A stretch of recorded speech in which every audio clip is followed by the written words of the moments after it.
Welcome to another episode of the Sports Bros Podcast, featuring the almighty B Live, the money man Scottie D, and your host, the head of creative, Eddy Cool. The Sports Bros Podcast is a sports podcast that's by the fans, for the fans, talking sports just the way you like it. And without any further ado, let's give it up for the Sports Bros. Once again, it's a wonderful Tuesday, and you know what time it is. Once again, it's time for your favorite sports podcast, none other than the Sports Bros Podcast. This is episode number 147. Yeah, that's right, 147 and running. And of course, you know I cannot do this by myself for the past it is our 3-year anniversary. We've been doing this thing for 3 years, fellas.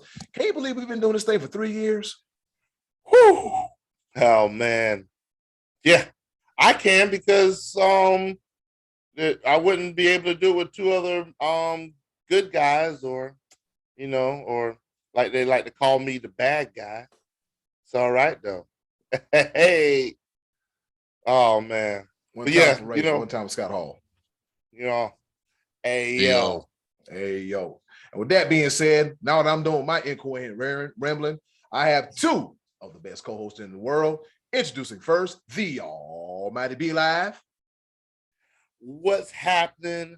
What's going on in the world today? I cannot believe I've been asking this question for 3 years, but y'all know why. Because the world is crazy and you know it. Hey, yo. Man. But I got to do this. I got to say this real quick. We can't take a week off too many times, man, because so much has happened. And shoot, today so much has happened. And one day, how do we fit this into our program? But I guarantee you that we will, as much as we fit in your forehead and Scottie D's whole head. Wow. Wow. Just like I told Trey last week, the forehead gimmick, that gets old after a while. It's a lot of brains up in there. I said a lot of B-R-A-I-N-Z brains, Chico. I'll lay it to rest. It's been going for 3 years, and for us, it's been going for 25 years. But man, you're right.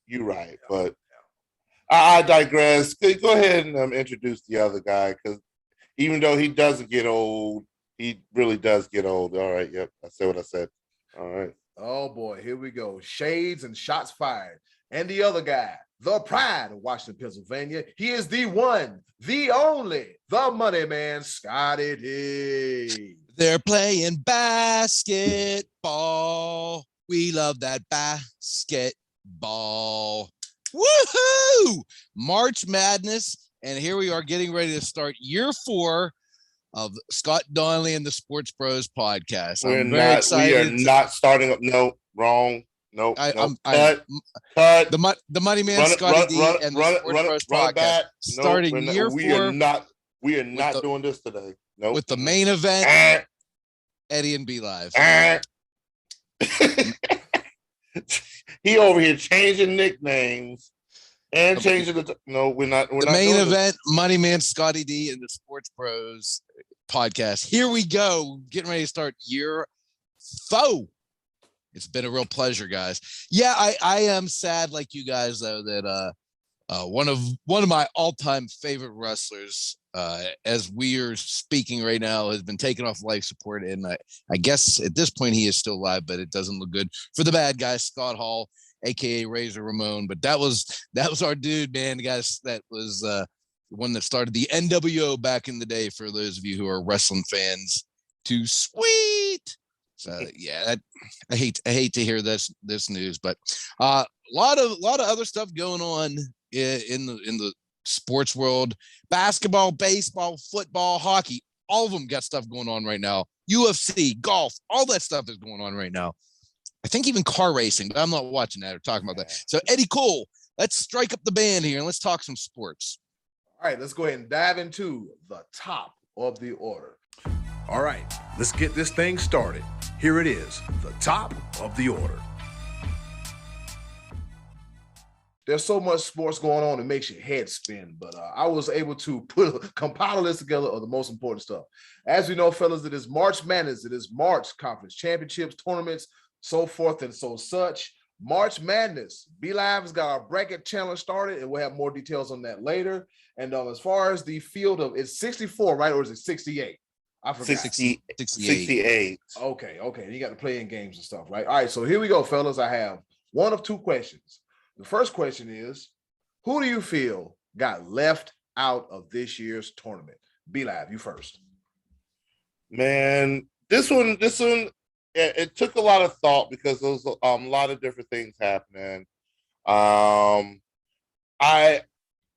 a regional type person, so it's one of those things. I really don't watch too much on the West Coast or other different places. So I'm just going to stick to one of the home teams, and that's going to be Wake Forest out of the ACC. At any given point in time in the history of the ACC and NCAA March Madness, could you imagine a team going 13-7 in the ACC and not make it into the dance? Yeah. That's unheard of, but that's also a testament of how down a year the ACC has been. Mm-hmm. And Wake Forest did not do themselves any favors by losing in the second round. I think they were second round, their fifth seed, so they played in the second round. Because if you 1 through 4 seeds in the ACC, you get 2 byes. Fifth through 8 seed, you get 1 bye. But yeah, they lost to a number 13 seed at Boston College. Ugh. And the writing was on the wall. But man, I just think that, out of a lot of teams, and here's also a testament to that, mid-majors are coming up. Just being in a big conference is not guaranteed that you're going to make it. But I think this Wake Forest 13-7 in the ACC, sitting at home, NIT bound. You know what it is. It is what it is. What you got to say on it, Scottie D? I got to go with Pitt. You just got to give. You got to give him a chance. You got to give him a chance. Scottie D, Gary McGee graduated a long time ago. This is the time of year you always see the Kemba Walker crossing him over in Madison Square Garden. Oh, poor fella. McGee going on. Probably Texas A&M. Just from I didn't watch all these regular season games, but Texas A&M. It seemed like the SEC was the toughest conference. Because if you're looking at the records of like the 7th and 8th seeded teams in this tournament, they all had 20-some wins. I mean, this was a very good conference this year, and they had wins against Alabama, Arkansas, Auburn, and Notre Dame. So they had some marquee wins, but I don't know. I would have gone with Pitt. You just gotta let them in and do their thing. You just gotta give them a chance. No, you don't. So now, according to Scottie D, he wants a 312 team bracket, so everybody gets a chance. This is expand the postseason to just everybody, just so Pitt can have a chance. And we're not doing that. Yes, no, so not doing. I think they were very underrated this year. That was just my thoughts. Wow. And who was it? There was another team.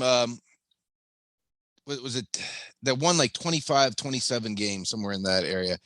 And lost in the conference championship, I believe, in one of the smaller conferences. I want to say you may be talking about Dayton. Yeah, because they didn't make it. They were I don't think it was Dayton, but Dayton was another one that was on the bubble and had a legit reason to get in. I think they beat Virginia Tech and Kansas. I mean, those are big wins. They won 23 games. Yeah, Dayton. They're that's not who I was thinking, but they're another team that most likely should have had a spot saved for them. Yeah, there was quite a few bracket busters. Virginia Tech winning the ACC was one of them. Virginia Tech was not making the tournament, but then now they're going in as an 11 seed, which would show you winning the ACC and being an 11 seed. Now, if they didn't win it, they weren't in. But I think they would have. I think the committee would have looked at them favorably because they won like 12 out of their last 14 games coming in. I know they were rough early in the season. I think they were like 2-9 in the conference or something at one point, and then went on a run. I think for them, I think getting to the conference finals was going to be enough. Even if they'd have lost to Duke on Saturday night, I still think they may have punched their ticket just by getting that far through the tournament. I could be wrong. We won't know because, like you said, they took an automatic bid by winning that. But another team was. It's unfortunate they tripped up. But Xavier was 18-13. That's not a very impressive record. But they beat UConn, Ohio State, Creighton, Virginia Tech, Marquette. So they had some good wins on their resume. Just I don't know how you can reward they were 8-11 in their conference. I mean, you just can't reward that. But I'm not sure what happened with that team. I never saw them play this year, but you'd think a team that's good enough to have some of those wins would be better than 500 in the conference. But I don't know. Did you guys pick a Final Four yet? Did you go through your brackets and do any of that? No, we have not yet. Not yet. He hasn't. I've got my brackets here. I've got two different brackets, but it's still so far up in the air. I can tell you right now, just off rip. What I'll do, I'm gonna save it for a little bit because I want Eddy Cool to throw in a little bit of what he thinks as the what were we talking about again? I don't forgot what we talking about. Who got left out? Who got left out or got Eddy in? Eddy Cool almost got left out of the conversation of who got left out. So Eddy Cool, talk to us. Good, yeah, good. Who'd you feel? I feel Dayton got left out. Reason being because Richmond won. That's right, because Richmond won, and Dayton they finished like 23-10, and they were 14-14 in conference play. And so, had Davidson won, it'd be like, hey, the Flyers would be going dancing, but nope. Richmond said, nah, we so Richmond took their spot. Is that how that went down? Yep. Yeah. Richmond took their spot. And just think about it. If I'm the Dayton fans, I'm feeling some kind of way because 2020 they had a chance to get like a number one seed, and then that thing called Rona Mania ran wild and just screwed everything. Oh yeah. Yeah, and they really would have had a chance to make a deep run of playoffs, Obi Toppin and crew, and they really would have had a chance to get it done. So I think if anything, Dayton, Texas Tech, Texas A&M, as you stated, Scottie D, they had a credible case too. But I just think Dayton back from having Richmond taking their spot, and then what happened in 2020. So I really feel bad for them. Really feel bad for them. All right, fellas, the next question. What did you have to say, B-Live? I was going to say that according to the NIT, which usually pans out as the top 4 teams that didn't make it to the big dance, the number 1 seeds in the NIT bracket are Dayton, Oklahoma, SMU, and Texas A&M. Okay. So that usually irons out the first 4 out. I think SMU is who I was thinking of before it. That was who I had on my mind there. Yeah, SMU. Yep. And I guess BYU is going to be one of the higher seeds in that NIT as well. All right. So with that being said, fellas, who is overrated? Who should have got in at all? Who you think? Well, I won't necessarily say they shouldn't have got in, but for them to be as high as they're ranked, I think if the committee was going to rank them this high, they put them against the best opponent because they I already picked this as an upset already. Texas at number 6. I have that upset too, actually. Texas at number 6. Texas has done nothing but lose. Their last 12 games, Texas has gone 5-7. They lost their first game in the Big 12 tournament. They lost their the last 2 games in the regular season. They lost. They were 5-4 in February, and they make it as a 6 seed. For what? And the most beautiful thing about it, on the flip side of that coin, they're going against the number 11 Virginia Tech that just beat Duke and North Carolina. Hottest team going right now. Yeah, I think they won't beat Texas. Texas at number 6. Yeah. They got both of those seedings wrong. I wouldn't be mad if you flipped them 2 and put Virginia Tech at number 6. I think they're playing on that kind of level. The only thing I say about Virginia Tech, please don't let it be left all on the ACC tournament field at the Barclays Center, because you could tell all the emotion and everything for them to win and get in the ACC tournament and to beat Duke and Coach K and all that energy.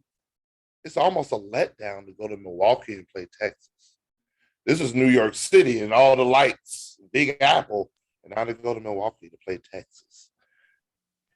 But if they keep that momentum that they're on, Whoo, Texas is in trouble. Yeah, big time trouble. They are my overrated team.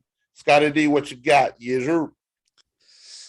I'm not going overrated as much as underrated. I think the way Tennessee finished, I thought they'd do better than the 3 seed. I thought they'd be a 2, just because they, like I said, the SEC looked to me like the deepest conference, and they pretty much handled Kentucky pretty soundly on Sunday afternoon. So I thought based on that might move them up. I think a lot of this, because you go from the last conference game, which is the Big Ten, last conference championship, to an hour later of the selection show. I think a lot of this stuff is done already. And the committee already says, it's really not going to matter if Tennessee beats Kentucky or not. Here's where we're putting them, win or lose. So, I think maybe us as fans look a little bit too much into some of this stuff, because I think the committee, they know they got to get this done. They're not going to start debating on who's playing where. They have their 1 lines, their 2 lines, or 3 lines, how they kind of have things already set up. And Kentucky, to me, looked terrible in that game. They couldn't shoot. They were like 2 of 20 something from 3-point range, and it kept going. And their big star player, who's probably going to be the number 1 pick next year, fouled out with like 5 minutes to go in the game. And Tennessee look strong, man. They can shoot, and they got size. They looked really good to me. So I guess I would, based on, I watched a lot of games this past week and weekend, more so than I did obviously earlier in the season. And to me, Tennessee looked really good. Virginia Tech looked really good. Kentucky didn't look so good to me. And the last 2 times I watched Duke, they didn't look too darn good, losing to North Carolina in the last game for Coach K. And then it just looked like Virginia Tech wanted that game more than they did on Saturday night when I watched that game. They got out-quicked to like every loose ball and stuff. So maybe Duke is, I consider, overrated. Maybe I'd go with them being a 2 rather than Tennessee being a 2. Because you got to figure Duke is riding the emotion. We are winning this for Coach K, and they lost their last home game, and they lost the last opportunity to win him an ACC championship. Both cases, the other team just looked like they wanted it more. So obviously Duke is one of the top teams in the country, but I watched the game earlier in the season. They lost, and I watched 2 this past week. They lost. So I watched them lose 3 times. I watched Gonzaga play a couple times. They lost. One of the games I watched them lose, and they looked terrible. I think that was against St. Mary's, I want to say. And so these top teams, I seem like I'm catching them on bad nights. So yeah, maybe I ain't the guy to ask, because I didn't watch 1,000 college basketball games this season. The ones I watched, the really good teams didn't play well. Eddie, cool? B-Live, I agree with you. Texas, like, what are you doing? Huh? What happened? Like, what in the hell are you doing? But with this matchup here in the East, in the lower half of the bracket, Texas and Virginia Tech, as you mentioned, Virginia Tech, they did wipe the floor with Duke to win the ACC championship. So I'm looking at some predictions here, and it has Texas over Virginia Tech, and we'll see, because I'm just not feeling Texas. And Scottie D, you echo the sentiments of a lot of people. The bone of contention with Tennessee is that they should have been ranked higher than 2. Like they're a 3 seed. They should have been a 2 seed. Yeah, they should have been a 2 seed. I'm sorry. Yeah, they're 3. Yeah, they're a 3 seed, and they should have been ranked 2. As you said, they wiped the floor of Kentucky too. So, and like you said, Scottie D, a lot of this is already predetermined throughout the day. They're just waiting for everything else to get over with, and here we go. So B-Live already has our bracket challenge set up. So if you need more information on that, B-Live will toss me the link, and I'll put it in the description box. For the 3rd year in a row, Sports Bros Podcast. Check us out. And as your reigning, defending, undisputed Sports Bros Madness champion, I welcome any and all challengers. My bracket's already done. I've been doing this research, son. I'm telling you, I've already got my Cinderella teams in place. I got my double-digit winners in place. I already got Notre Dame going to the Sweet 16 as a play-in team. That's how I do things. Hey, wow. You could go that route as well. I don't know. UCLA did it last year. Yes, they did. So I mean, anything can happen. I think Notre Dame at 11 seed. I mean, just because they played in the ACC doesn't necessarily mean they're a bad team. It just maybe the quality of wins just might not be there. Just saying. They beat Pitt, so I mean they're looking pretty solid. Nobody cares. All right, PITT. Let's go Pitt. You know, something, I'm gonna go ahead and say this right now because we've been doing this for about 3 years now, and until Pitt beat Clemson in football, we have not heard this much out of Pitt. I have not heard so much contention, so much like you've been. I am mocking Pitt, to be honest with you, because they were going to the tournament every year for years and losing in the first or second round. And it came time to say goodbye to Jamie Dixon. So he went to TCU, where he now goes to the first or second round and loses every year. But Pitt now doesn't even get anywhere close to the tournament because they brought in this Stallings, who was terrible, and he ran the program into the ground. And it take him long to do it. And now we got the old Duke guy down there. What's my boy's name? Yeah, him.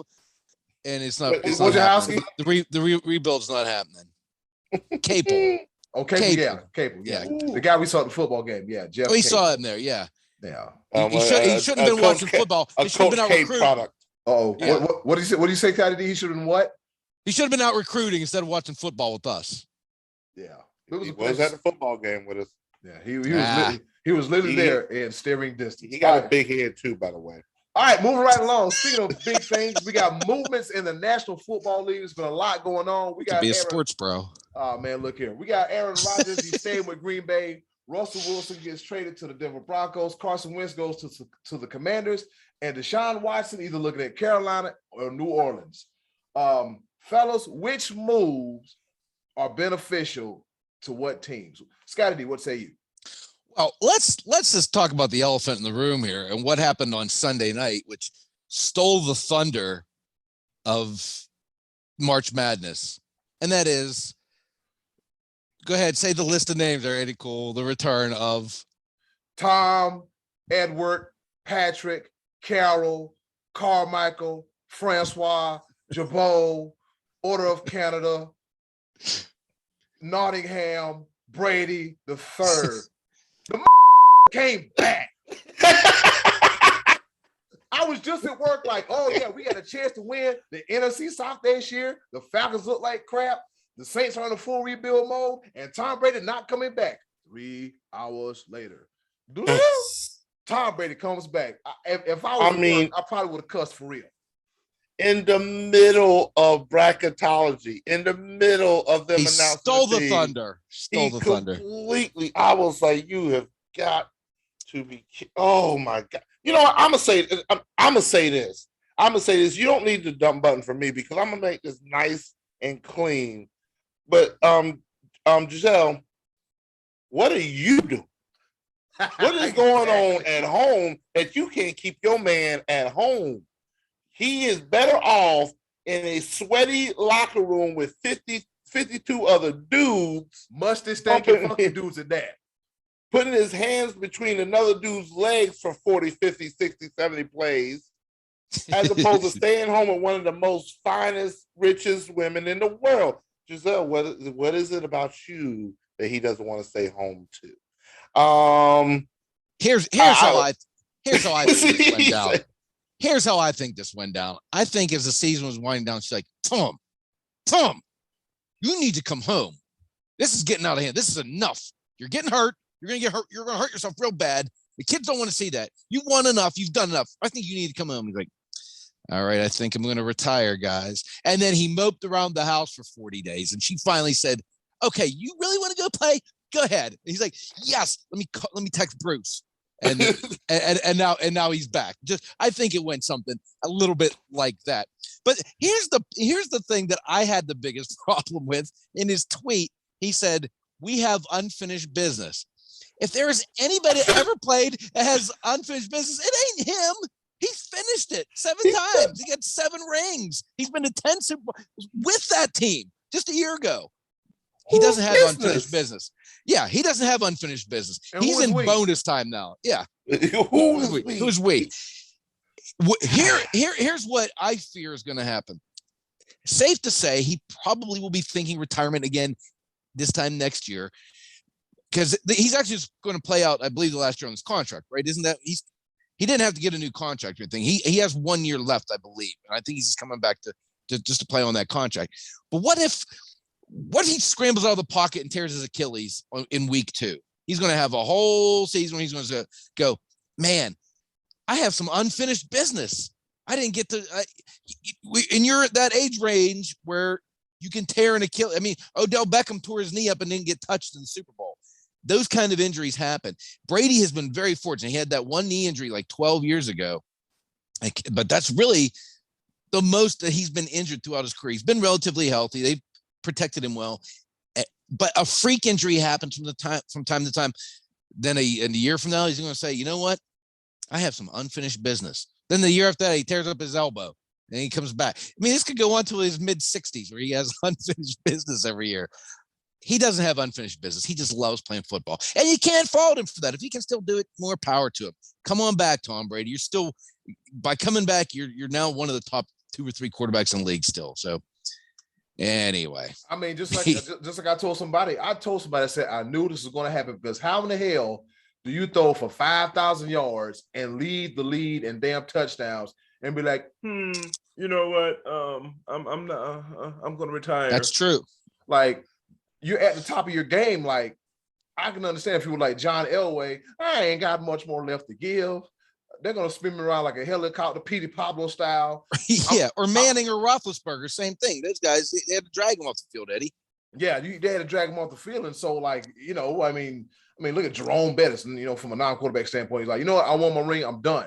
I mean, Tom Brady, he ain't got nothing left to prove. But the thing about it is to be 44 years old and to throw for 5,000 yards. Who does that? Who does that? What was the old quarterback? Was it Jim Plunkett? Was it Jim Plunkett, Stabler? George Blanda. Oh yeah, he was like 100 when he retired. He was like 675 when he retired. I don't know if he's going. I don't know what the record is. Maybe he's going. The only record I got left is George Blanda's record, fellas. But while we got a little bit of time left, so we can agree that Aaron Rodgers stayed in Green Bay, no big deal, right? We knew that was coming.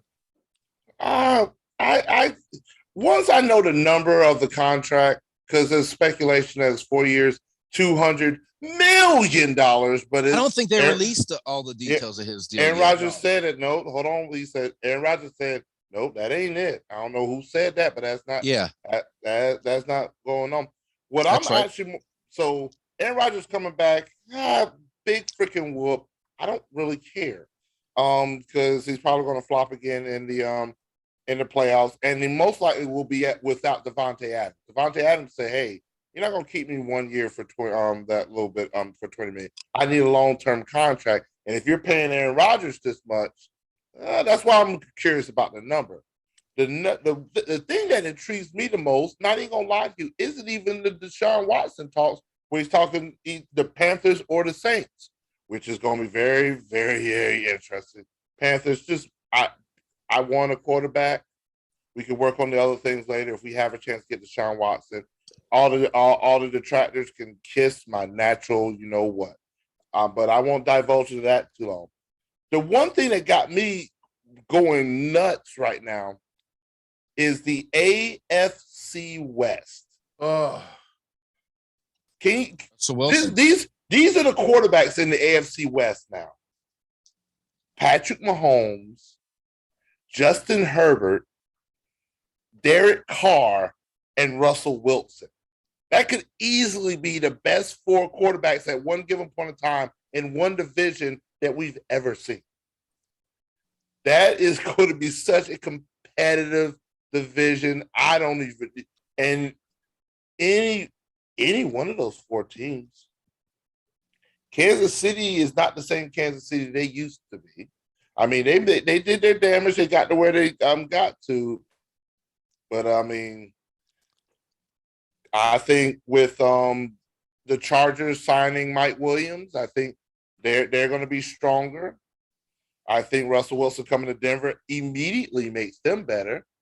And Las Vegas with Derek Carr. Derek Carr is not a pushover. Derek Carr is not a pushover at all. No, they made the playoffs. They made the Right. playoffs, Esther. And so, I mean, and they made the playoffs despite of everything. Right. Think if they had a full season together without all the outside noise. Oh, they could easily be in the picture. It's gonna be a dog fight. So, man, oh man, Russ. And the thing about it is, Denver gave up everything.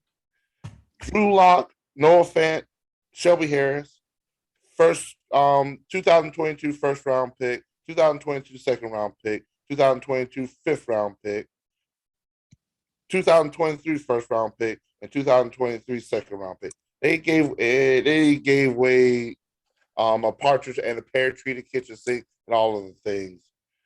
So, how disappointed are you going to be if you don't get Deshaun Watson? I'm gonna be.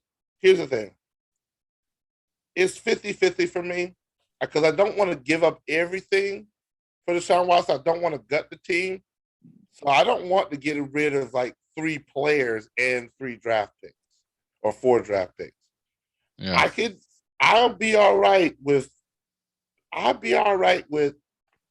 a couple first rounders, a couple second round draft picks, and 1 player.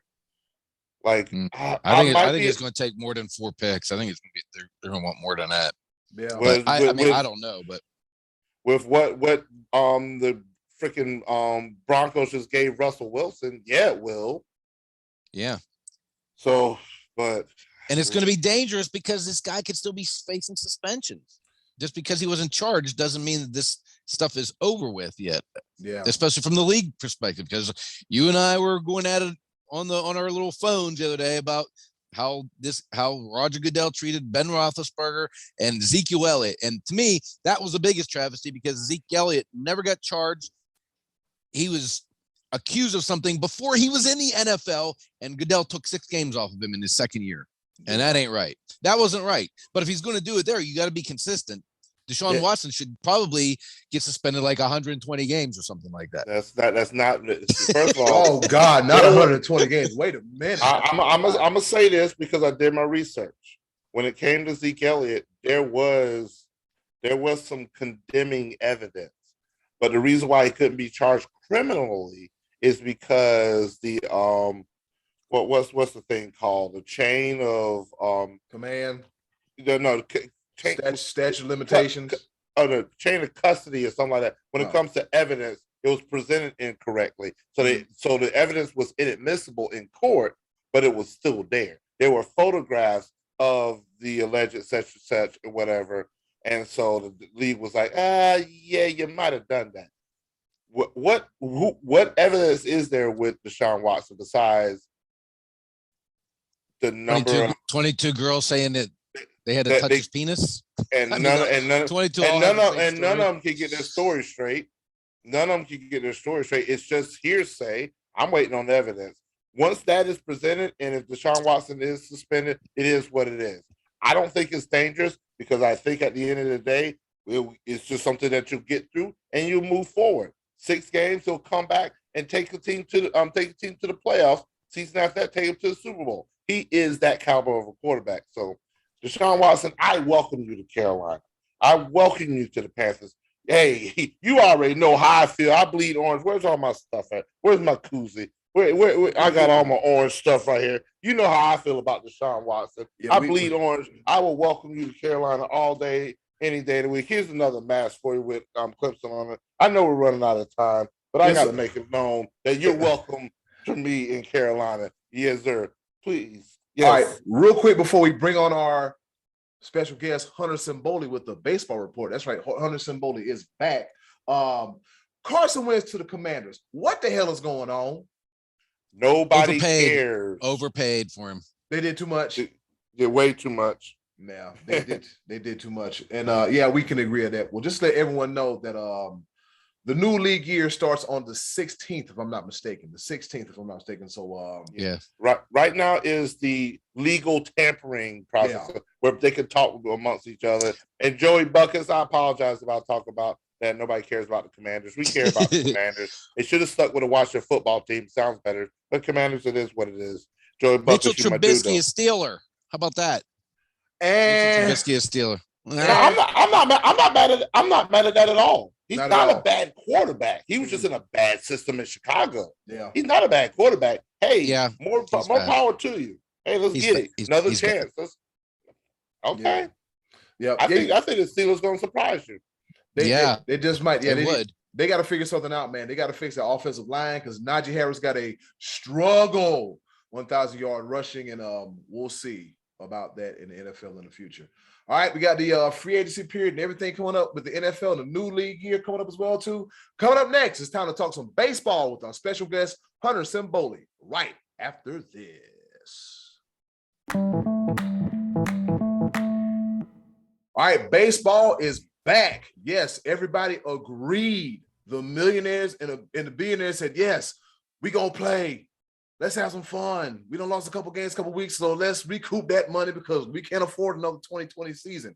And with that being said, I'd like to introduce our Buster Olney, our Peter Gammons, our Tim Kirchin, but his voice is way more deeper than Timmy Kirchin's. I promise you that. Our Jeff Bassan, welcoming back for the third time, introducing once again to the world, Hunter Simboli. Welcome back to the show, Hunter. Welcome back to the show. He is our baseball guy here at the Sports Bros podcast.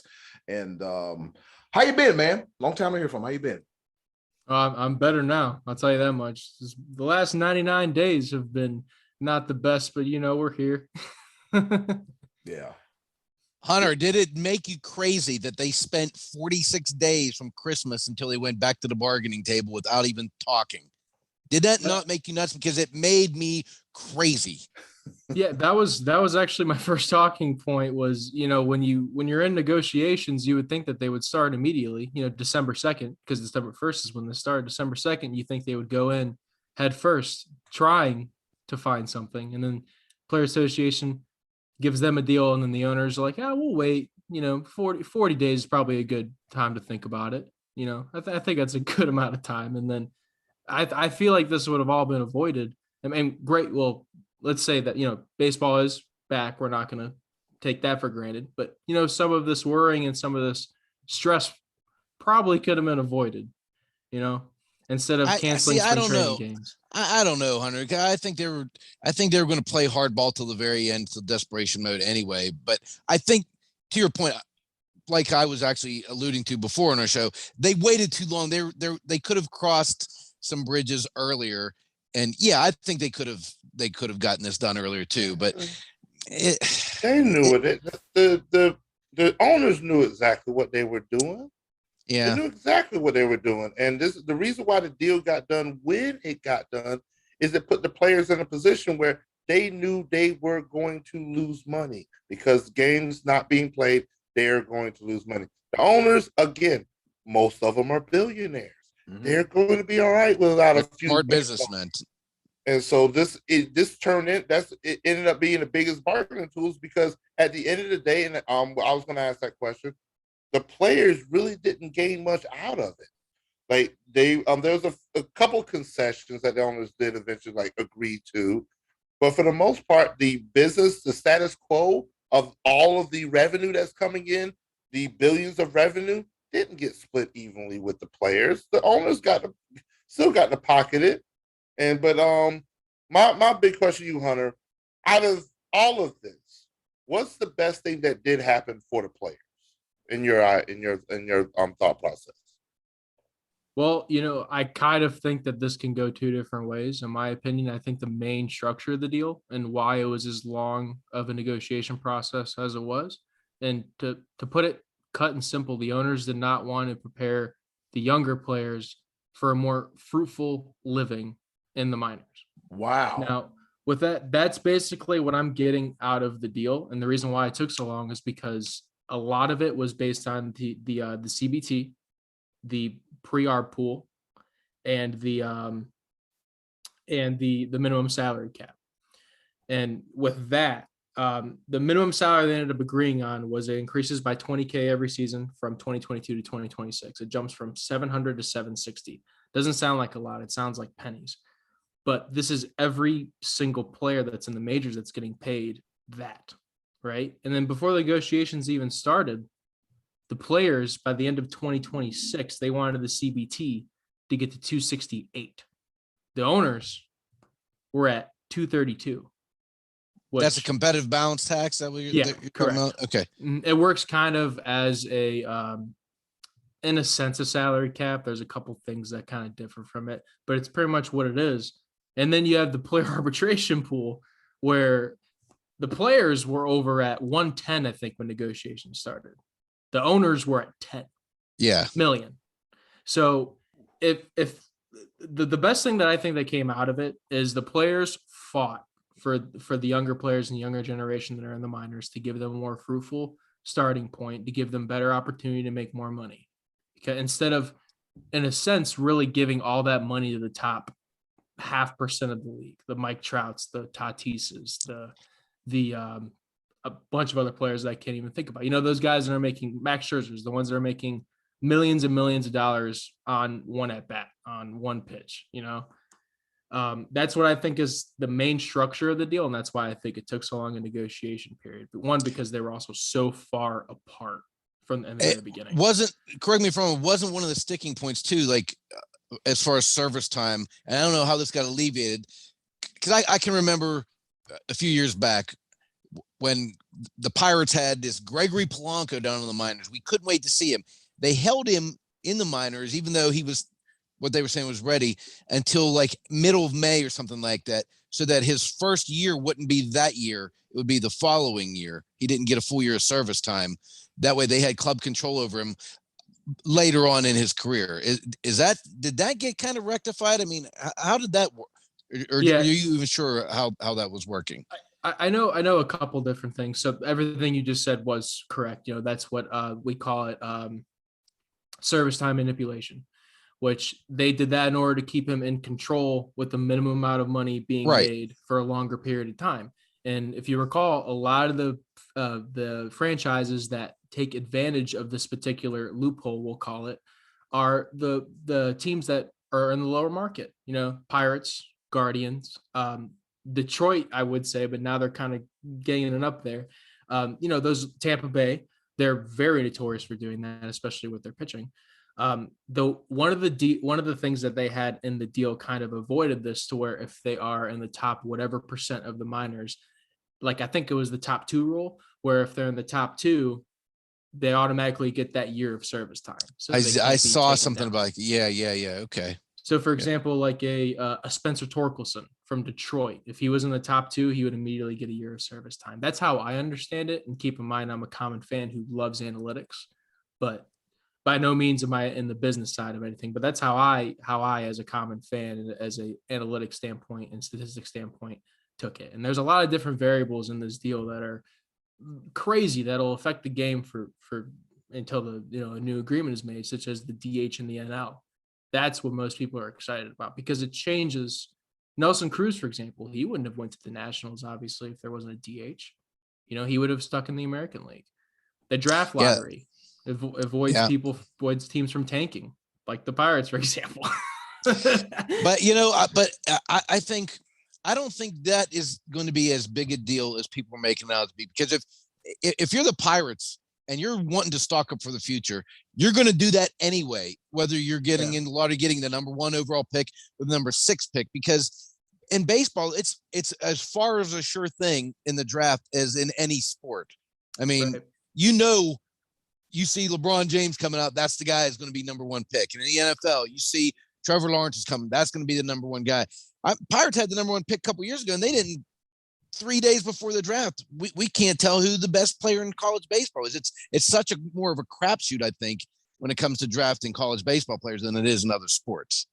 Oh yeah, absolutely. I think it's already unpredictable in terms of, who are you predicting is going to have longevity in the league. It's very unpredictable in the majors because there is a lot more development. After college, for the football, for example, you're drafted, you're either honed to start or you're starting. It's one of those. With the minors, you still have, you can have up to 3-4 years of development before you're exactly. It's years before you make an impact on the team. Correct. Yeah. Let me ask something about the draft that I still haven't quite understood. Like, didn't people like Russell Wilson, didn't he get drafted in baseball? Didn't like he's not the only one. Wasn't Kyler Murray also somebody that got drafted baseball wise? Mm-hmm. To be drafted and then not even play in the sport? Like, how does that even work with baseball as opposed to other sports? Like that, it's almost unheard of in other sports, but baseball, you get drafted before you even graduate high school sometimes, and then you play how does that even work? Help me out with that. To tell you the truth, the situation is so rare to where it's almost hard to like pinpoint how it exactly works. I know with baseball and football, how they're kind of on the polar opposites of the seasons. From the end of the baseball season, football is just now gearing up. But Russell Wilson, Kyler Murray, those guys are kind of the anomalies of athletics. And if you want another guy, for example, that was drafted to a baseball team, Tom Brady, he was drafted to the Montreal Expos way back as a catcher, I believe. I don't know if you guys know that. That was one of the crazy ones. There's a lot of younger guys that were doing that, but I got to be honest. In terms of someone who is a baseball guy, I'm just as confused as you are in that. I don't know how. It's very confusing. The amount of energy that takes to be so wait a minute. That explains that Tom Brady card with the Montreal Expos catcher's gear on. Oh, okay, all right. Yeah. Makes sense. But I don't think. But and maybe you know more about this than I do, Hunter. But I don't know that like you can. I don't think you keep the rights with a drafted baseball player that doesn't sign. Like I think. These guys will I don't know that Kyler Murray would still be property of the A's at this point because he didn't sign with them. I think somebody else could draft him again next year, if I'm not mistaken, because there have been situations like that before where I know someone got drafted and they went back in and got redrafted again in the future draft. I think that might even happen to Garrett Cole, to be honest with you. I think he was drafted and didn't sign with anybody and played another year of college baseball or something to that effect. Again, I'm not 100% clear on that, but I do think that. Whereas like in the NFL, you know, you draft like the Raiders drafted Bo Jackson. He went and played for the Royals. And then when he decided to play football, they kept his draft right. So he had to go play for them. I don't know that that's the same in baseball. I think it's more of like the commitment standpoint, because I know there's a lot of players in the MLB draft that will get drafted and then they'll decide, you know what, I'm going to go to school to play another year, whether it's because they get drafted in the 33rd round or whatever, however many rounds they are at. The MLB draft is one of my lower strong suits, just because I know when they get drafted, I'm not going to see them for another 6 years. Exactly. Yeah. It's not as exciting as some of the other drafts where you see the instant impact for sure. No, but that tells you how tough of a sport baseball is, if anything. That should prove it, that these guys are on a different level than even some people in college. Crazy. Well, let me ask you this. What rule change did you find favor with? Because I know there were a couple of them. I know they wiped out the rule, the extra inning rule, if I'm not mistaken. I think that's off the table again, where you put a runner on second base. I think that's gone. That was they did that for 2 years coming out of COVID. And I think that's gone, right? Wasn't that one of the rules that? Yeah, it was that. And then the other big one was the, if I recall, the 7-inning game rule, where if it's a doubleheader, they're still going to play 2 nines. They're playing the full. That's right. Yeah. Yep. I think. But my favorite one, in my opinion, is that DH in the NL. If I had to pick another one, it would probably be the expanded playoffs to 12 teams. I know from offhand, it sounds weird, but from a business standpoint and from a entertainment standpoint, it's one of the better moves, because you can have a team who may have finished with like a 515 win percentage go to the World Series. And I think it just makes more of an interesting story as it goes. And there was a 14-game proposal on the table, right? Yep. See, I think that's too many. I think I like the 12 better. I like the 12 better. Honestly. Yeah, absolutely. I think the owners wanted that because, why wouldn't they want that? But the players were like, we'll give that to you if a certain, demand, I don't remember what demand it was, but if a certain demand was reached. Same with the bigger bases, bigger bases. That's for player safety, right? Isn't that why they were doing that, for like the second base collision rule kind of stuff? Yeah, definitely for that. And kind of like the, when you touch second, and a lot of times they can't throw to first because they're in the base path. I think it was another way to kind of like, in a sense, this is my theory, just to catapult you off the base and kind of have more room. That's kind of my thing with it. I know it's for safety for sure, and mainly the sliding, but they're, the MLB, they're so unpredictable a lot of the time.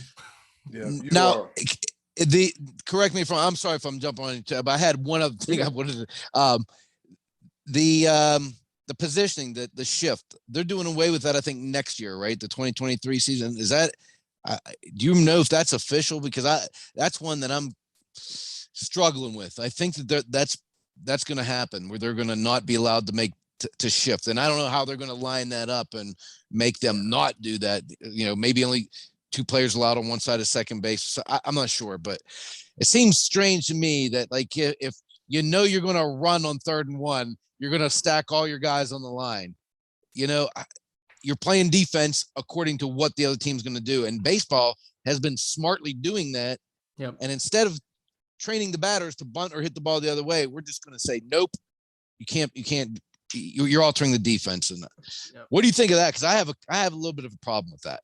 I am highly against that 100%. I think it takes away a lot of the strategy in the game. It'd be like, for example, if they took away bunting.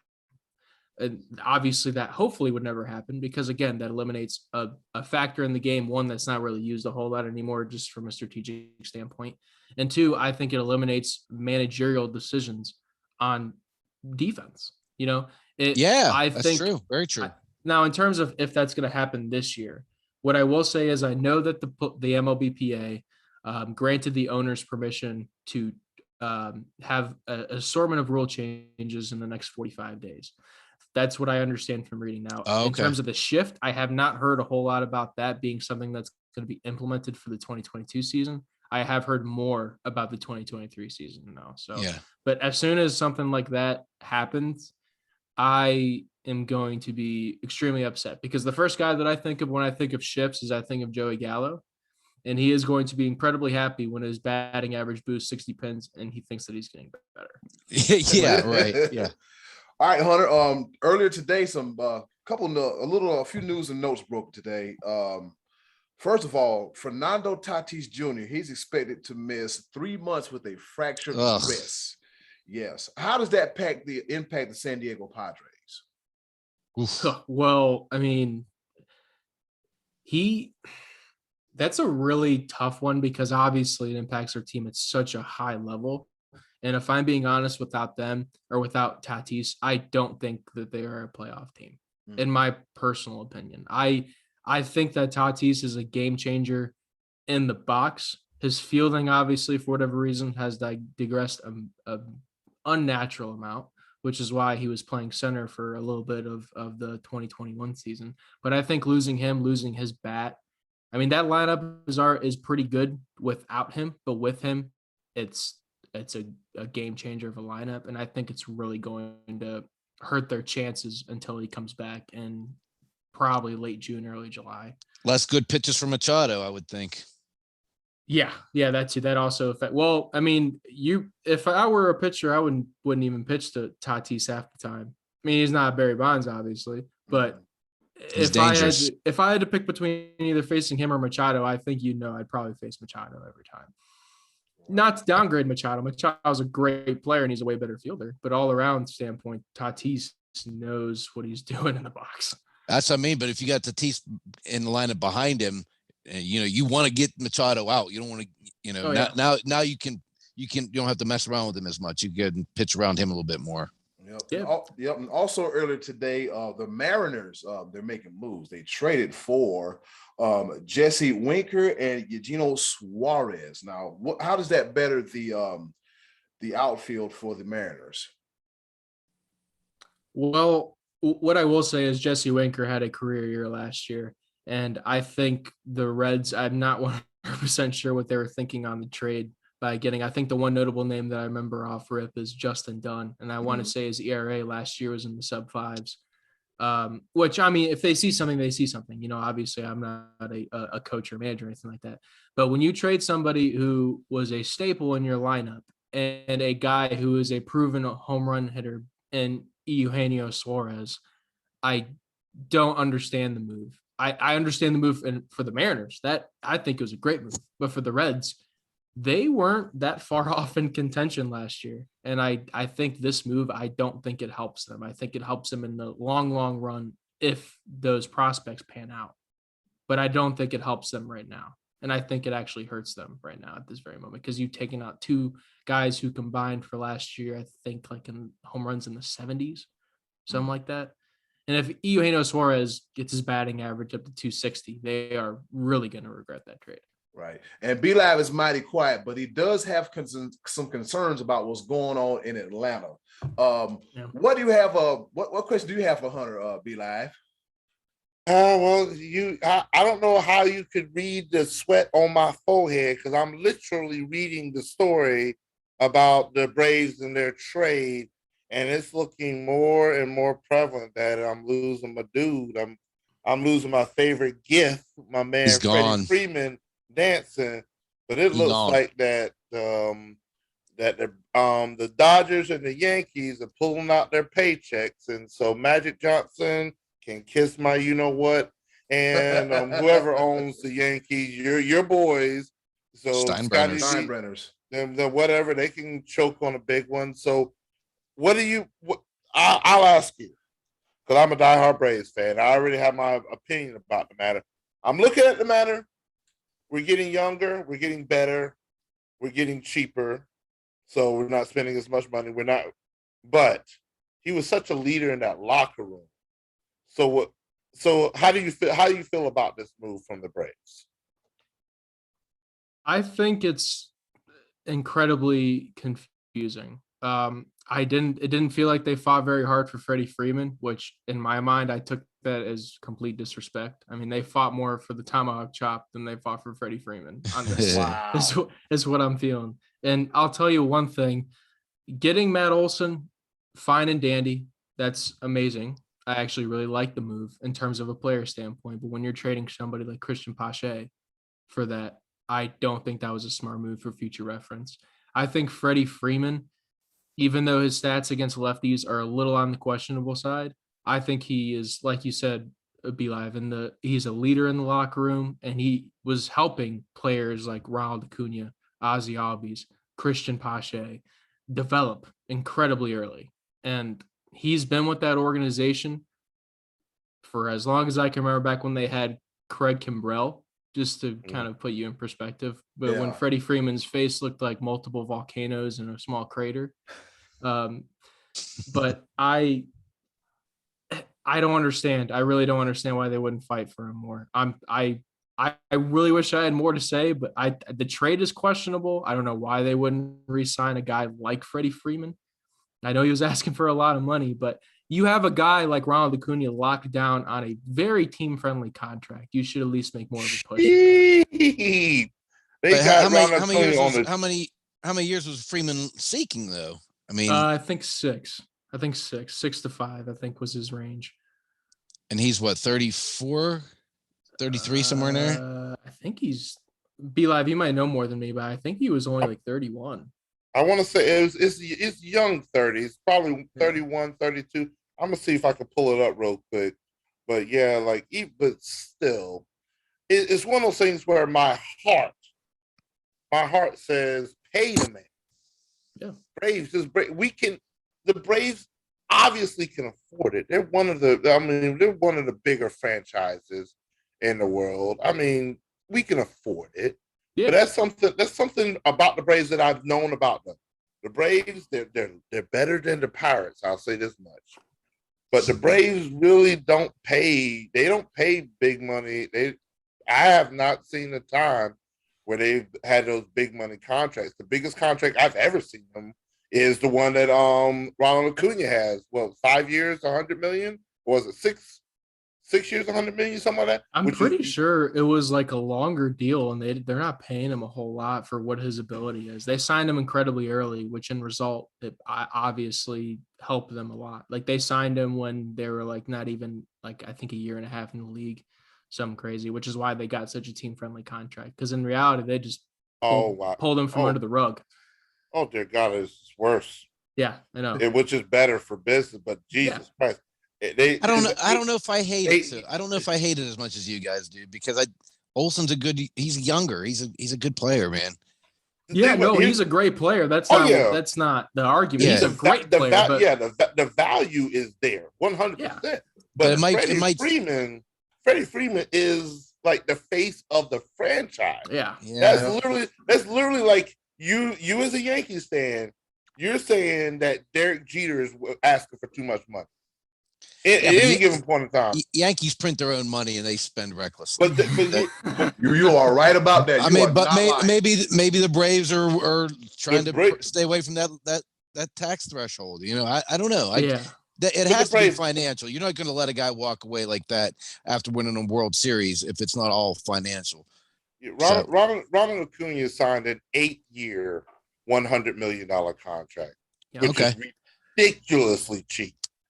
Maybe they're following, but B-Love, you know, the Cardinals are a team who were successful year after year. They let their big stars walk without doling out big contracts, and then they just spend smart money in other places, and that's always been the model that's worked for them. So, you know, the Braves have always gone. Yeah, the Braves have always gone young for as long as I've known them as a team.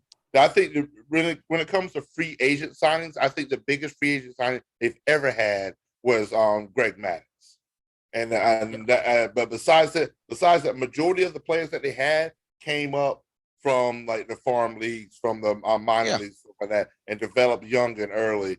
But besides Maddox, Sheffield, I want to say was early on. But for the most part, they don't spend a lot. But you feel like just one time for the one time. Everybody else, like, it's one of those things. We've also been very fortunate. Like a person like Chipper Jones stayed the entire career and never really asked for that big contract. But Freddie Freeman, hey, I'm not mad at him. I'm not mad at Freddie Freeman at all. Hey, if somebody's out there saying we're gonna pay you $30 million, go get it, bro. Mm-hmm. I just the one thing that I do want to add there is it's different when you're paying for talent versus when you're paying for the face of your team. Loyalty. You know? Yeah. And loyalty. Yeah. It would almost be like in this exact instance, and I think this is comparable. Say if Mike Trout didn't sign that contract, say if he signed with somewhere else and the Angels didn't want to cough up that amount of money.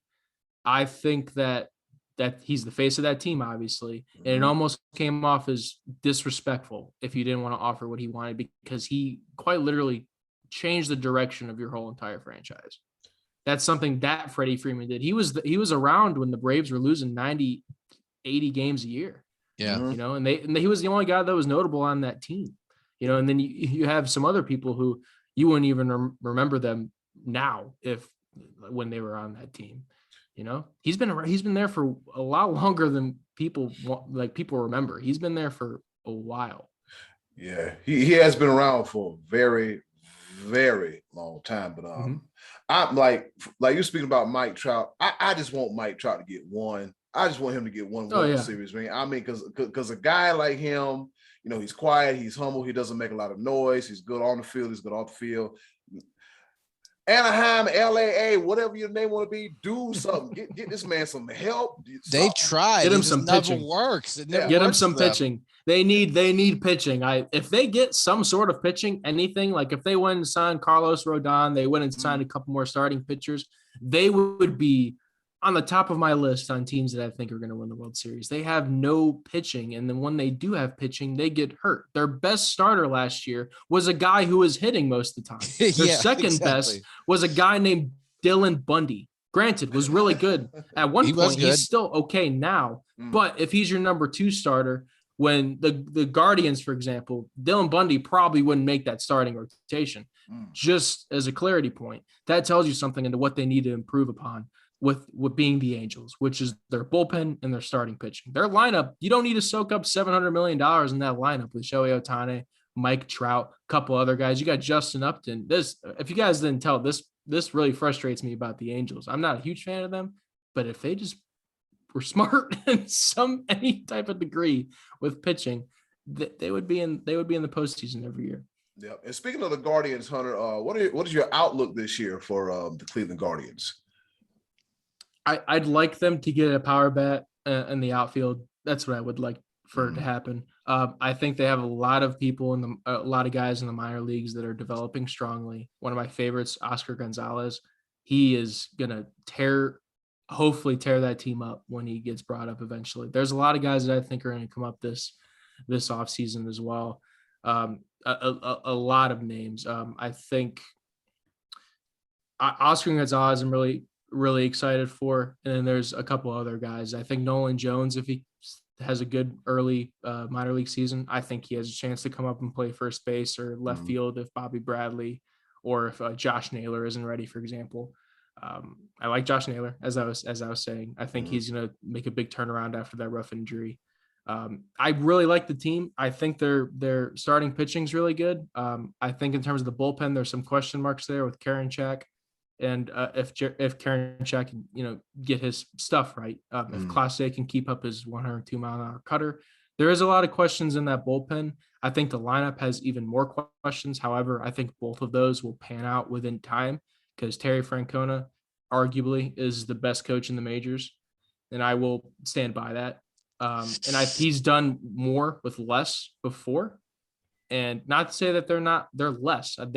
They're good for what it is. They have a lot of young talent. They all just need to develop correctly. And I think they'll be all right. I'm just gonna have a hard time saying Guardians. I am not used to that at all. I've developed it as a habit, man. It takes a while. After saying it 40 times a day, it grows. I still say to this day, I said it today on the episode, I still have the Raiders in Oakland. So there's certain things that I said it literally a few minutes ago. I'm like, oh God, I can't get that right.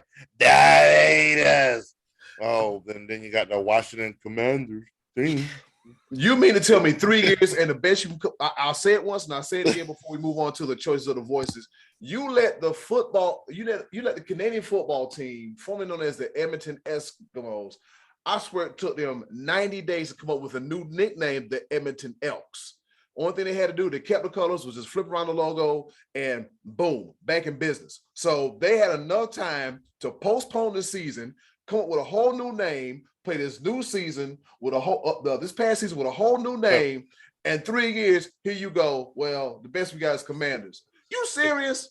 Eddie, cool. I'm going to stop you there, though. I'm going to stop you there because that is in Canada. We live in the United States. You know why they have to go through all these processes and everything? Because you have to put a label on McDonald's coffee telling people that it's hot. You have to tell people on a commercial that if you are allergic to the exact drug that you're about to take, you shouldn't take it. There's reasons why we're dumb. We're dumb.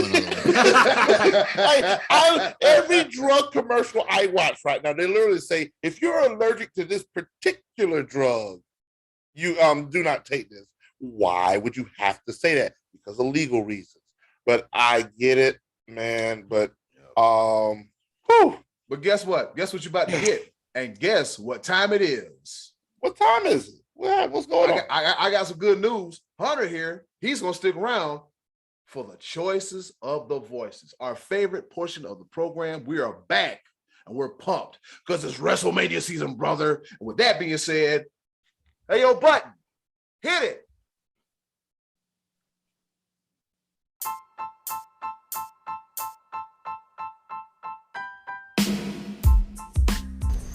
And now, our favorite part of the show, the choices of the voices. Once again, thank you to the wonderful and ever, I gotta say it again.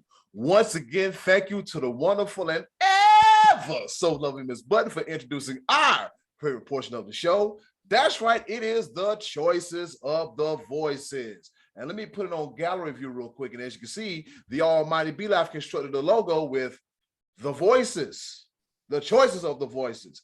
Let me see. We got Uncle Max. We got the best name in the game, JoJo Comfort. There's me. Is that Doug Peterson? No. I'm joking. We got Matty Ice. We got everybody over there, man. Everybody, the usual suspects. This is our favorite portion of the show, and we love it. Scott, save me. I'm incoherently rambling. What's the question for this week's choices of the voices?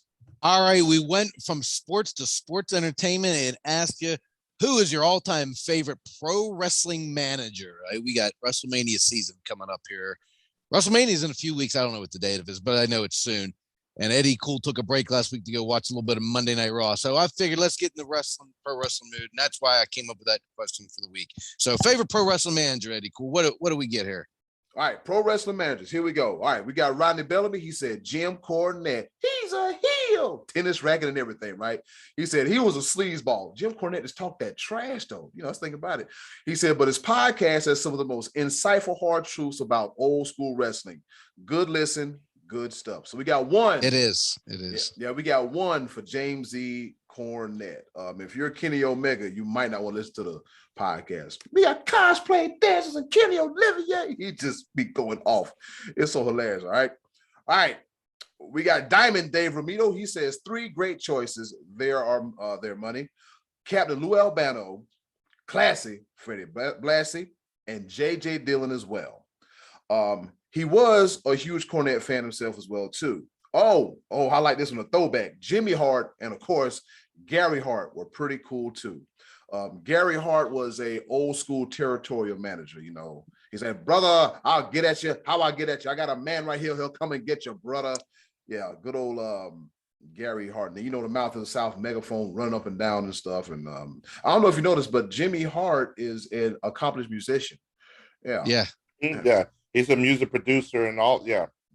So he used to play a lot of those entrance themes from the old WCW days. He's the one that recorded those. And you can tell too. Yeah, they don't sound good in modern music, but they didn't age very well. Man, what the hell? I'm like, you know what? I think he was the corporate behind American Males. I don't know if you remember the American Males theme song. Good. All right. Moving right along. It's just anyway. Might be too young for that one. You might be. I'm too young. I'm too young for that. I guess I'm just. We the same age, but I will say this: Eddie Cool is definitely way more of an accomplished wrestling fan than I am, without question. He the amount of stuff he knows, I pale in comparison. So I'm just like, sometimes I'm like, I'm just gonna let him do his thing. I'm gonna sneak in a little nugget of information. But yeah, I was also sheltered as a child. I loved my parents to death, but didn't watch too much wrestling until I became an adult. So the 80s and 90s, they've eluded me. Don't ask me about much of anything because I just don't know. I didn't see it. All right. So moving right along, we got Joey Buckets, Joe Gafkin. He said, Miss Elizabeth, bless her heart for putting up with the Macho Man Randy Savage. Ooh, yeah. Yeah, Miss Elizabeth. All right. Then we got the Hall of Famer himself, Uncle Max. He gave me a long answer, but it's worth a read. All right. He said, I always loved Captain Lou Albano. He managed a lot of greats such as George, the Animal Steel, the British Bulldogs, and even Andre the Giant. He was very charismatic and never shied away from interfering in a match. I remember watching MTV and seeing him in Cyndi Lauper videos as well, too. I think he paved the way for future managers to make the impacts in the wrestling world because he was so good in front of the microphone. He always made me laugh. He had rubber bands in his face. Who got a rubber band picture in their face, man? Like, really? He said, I also loved when Alice Cooper was in Jake the Snake's corner as well, too. Those two were made for each other. He had to be the skinniest, scrawniest guy to ever hit another wrestler. That was entertainment. Yeah, Uncle Max is referring to the rock and wrestling era. Yeah. It was a pretty good era. All right, moving right along. We got a new one. No, he's been here before. Matthew Neff, he says, Precious Paul Ellering is greatly underrated. The stable Legion of Doom with Bundy, Jake the Snake, and the Road Warriors was a stable. Yeah, that was a whole stable there too. Back in the NWA days. Yep, the territory days. All right, then we got JoJo Comfort, the best name in the game. He says there are so many to choose from. Where I sit, let's see. He said J.J. Dillon, Skandar Akbar from the Texas days. All right. Wow. Good old General Skandar Akbar. Classy Freddie Blassie, Paul Ellering comes to mind. That said, I got to give it up to Classy Freddie Blassie. The combination of his promos and the term pencil neck geek seal the win. So that was money. That was money. So that's two we got for Classy Freddie Blassie. And then JR, he put us a GIF and he says the legendary Mr. Fuji. All right. Yep. Did I miss anybody, fellas? Because I got a tendency to miss people. I think you got them all on this week. Yeah, looking good. Perfect. I got everybody. So shout out to Hot Rod, Rodney Bellamy, Diamond Dave Ramito, Joey Buckets, Joe Gafkin, the Hall of Famer himself, Uncle Max, Matthew Neff, the best name in the game, JoJo Comfort, and Smooth D-Star Walker himself, JR Speaks, for their participation in this week's Choices of the Voices. And with that being said, Hunter, who is your favorite wrestling manager of all time? Well, I'm hoping I can impress y'all, or me and you, Eddie, just a little bit. Okay. While because I've been a huge wrestling fan for quite a bit, kind of fallen off recently, but I was kind of debating on two. So I had either Jimmy Hart, Okay, or the one that I am going to end up going with being Paul Heyman. Now, I'm going to tell you why for Paul Heyman. So Paul Heyman, the three guys that I think of when I think of Paul Heyman are obviously, Roman Reigns, not the first one, but currently right now, Brock Lesnar, of course, the most affiliation. And if you recall, I'm going to do a little bit of suspense here before I reveal who the third one is. Survivor Series 2002. During Brock Lesnar's debut before Survivor Series 2002, when he absolutely almost murdered Spike Dudley, Paul Heyman was there, elevated his career. And in Survivor Series 2002, he turns on him for the Big Show, which in turn propels Brock Lesnar into the biggest babyface that you will ever see in that era, which I think is what set him up for WrestleMania 19 to face Kurt Angle. I think that really propelled him. And I think for what Paul Heyman does to people's careers as well, another one being CM Punk, Ryback, so many different wrestlers with all kind of different ideas that he had. RVD didn't quite manage him, but he was labeled connection. A Paul Heyman guy. Yeah. Labeled as that. And I think when Paul Heyman, identifies somebody as, I like you, you should be going places. We're not going to count Curtis Axel, but other than that, I mean, that's the only one that didn't work really. Yeah. I mean, other than that, I think Paul Heyman is top of the crop. He is. I'd like to see him work with Ronda Rousey, because she could use somebody to help her on the microphone. She's better off playing the badass heel, and I think he would help her. I think that would be money. But he seems like he does one at a time. You don't really see him doing a stable. It's like either Brock Lesnar, or when he was gone, it was CM Punk, and then when he came back, it was one or the other. He doesn't see. He's an advocate. He's not a manager, I guess. You don't call the ones, the bloodline, a stable. Yeah. But he's Roman Reigns. Yeah, I guess. I mean, listen, when Paul Heyman has the mic, people are listening. And that's the main thing. Doubt. That's the main thing. The reigning, defending, undisputed, Yeah. And just kick me off the show. Just take my bit away. That's fine.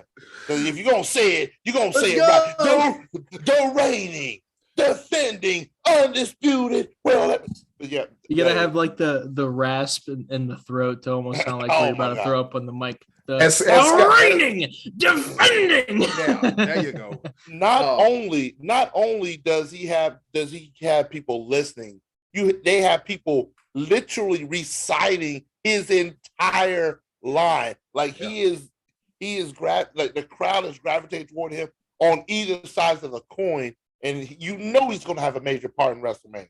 I mean, it's set up that way. Yeah. And for a manager to have such an impact on the main event of the most stupendous WrestleMania ever. Good God. Anyway, I got my own little piece of all words, but go ahead. Stupendous. Nobody has ever used that word, and we're not using it now. I just use it just because that's what they say, but that's not going to be part of my vernacular at this point in time. But the fact that Paul Heyman, and then I'm going to take it a step even further back. This is not even him as a manager, but more or a developer of talent. ECW. The work he did with ECW is otherworldly. There's a reason why hardcore and everything. Paul Heyman did that, and I hope to be a Paul Heyman guy too. And I mean it. So I agree with Hunter, and I had to step in because he's a guest on the show. I'm a staple of the show. Scottie D been wanting to kick me off, and only wants me to come in during Pepper. So and then he gonna come in and take my line. Wait a minute, this is a conspiracy that we had a nice little balance. Then Hunter gonna come through. And, I ain't gonna lie. Hunter, don't. Let him go. Eddie's going to edit all that out. And Be all that you just heard, you'll never hear that again. B-Live is over here having a whole MJF moment. All right, he is. Yeah, I'm okay with it. One thing I will say, the two things is, Scott, I'm sorry that I blew off your headset just now because I can imagine I was pretty loud on that side. I forgot the second thing I was going to say. I apologize, but still. You don't have to worry. All that stuff's going to get edited out. We're good. Keep that. I'm keeping that. But you guys. Of course, Scott ain't got no control over what's edited.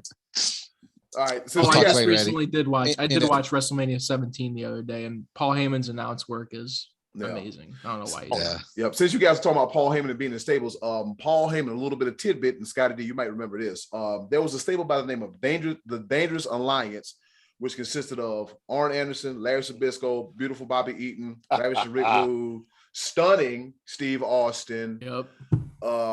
Didn't he go by the name of Paul E. Dangerously? And he was Paul E. Dangerously. And the former Alundra Blaze, formerly known as Medusa Michelli. All right. So Hunter gave us Paul Heyman. Scottie D, who you got?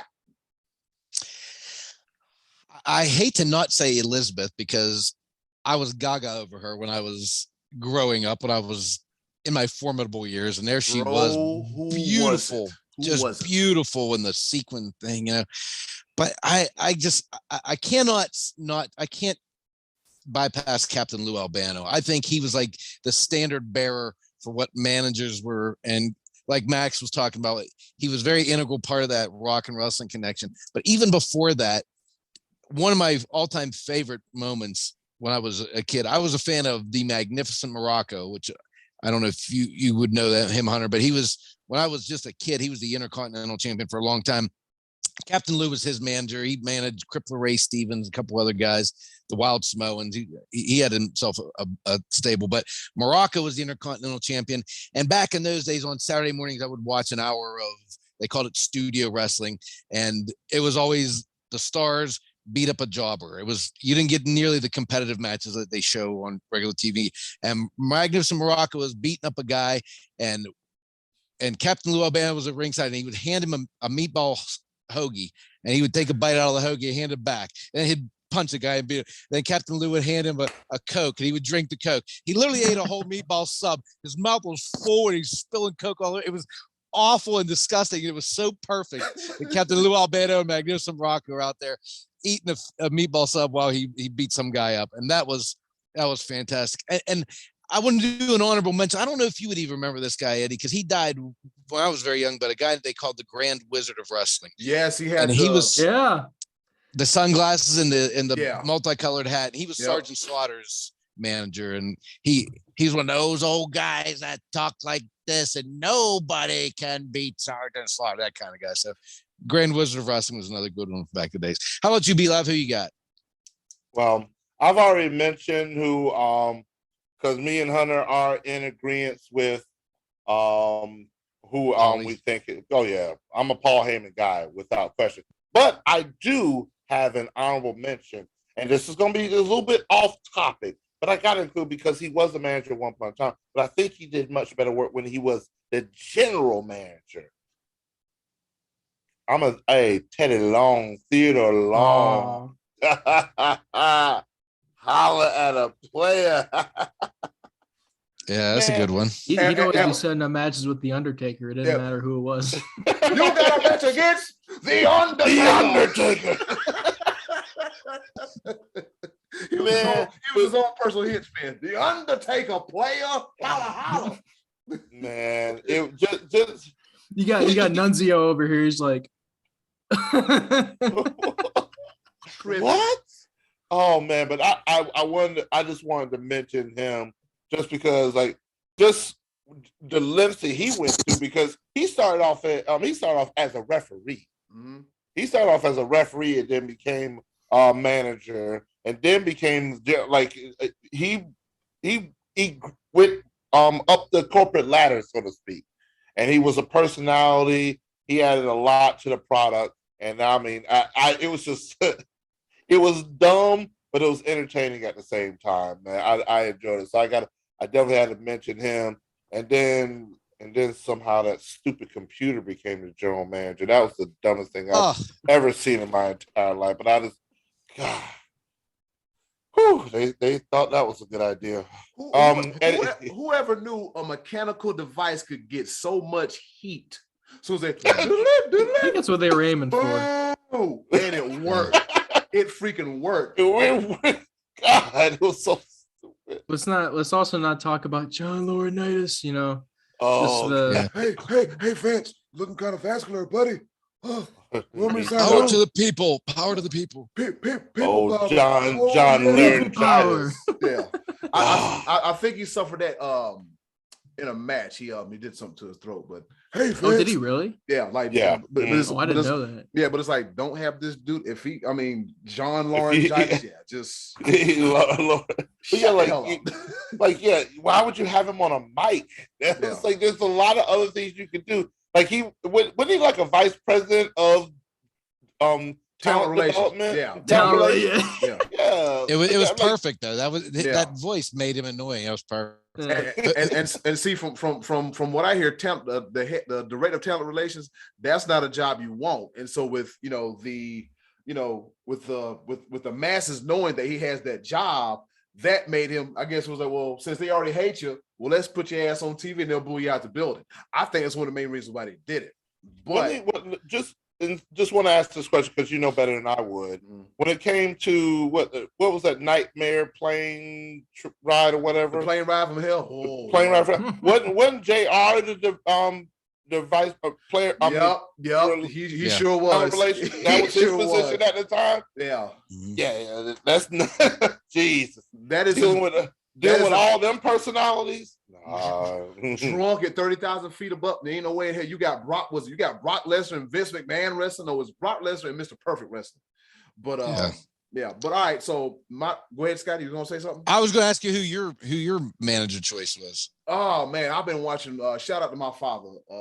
I've been watching wrestling as long as I've been alive, and that's one of the things that keeps me connected to him and his memory is my ongoing love for professional wrestling. Whew, I got a list. I'm surprised no one mentioned Bobby the Brain Heenan or the Weasel. Yeah, he was on that picture that we posted, but no one said him or Paul Bearer. There's the two pictures I put up. Yeah. That was the third for me. Yep. Bobby was good, Eddie. Yeah. Bobby was very good. Bobby was just spot on. His timing was spot on. Like if you put him in a spot, he would literally weasel his way out of a paper bag. And Bobby Heenan was one of the best to ever do it. I mean, he was the best to ever do it on commentary, to be a manager. He was one of the best to ever do it. Let's see. A throwback that somebody mentioned was Skandor Akbar. Now, if you don't know the story about Skandor Akbar, he was a big deal back in Texas, back in the World Class Championship Wrestling days. And he had a stable. What they call the Dungeon of Doom or Devastation Incorporated. Yeah. So the legendary General Skandor Akbar. I mean, he was a dude from Texas, but I digress. But Skandor Akbar, he was quite the character as well too. And who else? I mean, I couldn't choose one. And then you got Jim Cornette. He go out there and talk trash. And Jim Cornette would say some of the most funniest stuff. He's another guy whose timing was on point and perfect as well too. And then you got Paul Heyman. I feel like I am slick. Oh yeah, baby, it's slick, baby. It's slick, baby. Here we go. We got our king, the African dream, the white guy, African dream, my king. Anyways, but yeah, you had slick. So those are my few. Bobby the Brain Heenan, Skandor Akbar. You can't forget James J. Dillon, who is actually a real life manager because I listened to the podcast the Orange Show, and J.J. Dillon was really in charge of the Four Horsemen, booking flights, hotel rooms, the logistics. He was that guy, and he was a wrestler too. But James J. Dillon was another guy good on the mic as well too. All right, another good underrated one that gets overlooked a lot was Luscious Johnny Valiant, who had Brutus Beefcake and Greg Valentine as his guys. He was a good one too. Was it strutting and cutting? Strutting and cutting, baby. Strutting. Yeah. Here we go. Yeah. Strutting and cutting. All right, that was a very, very, very great, close to my heart, spirit edition of the Choices of the Voices. Scottie D, what's on tap for next week? We're going back to the world of sports, and I may have asked something similar like this before, but I don't really care. But we're just going to ask, in the spirit of March Madness, to name us one of your favorite special March Madness moments, something that took place during the NCAA tournament that always stuck with you, and one of your favorite, a buzzer beater or a special win or a heartbreaking loss, any of that stuff, special March Madness moment, and Eddie Cool that will give us something to talk about next week. All right. Once again, thank you, Hunter Simboli, for joining us once again. You want to plug anything before you get up out of here?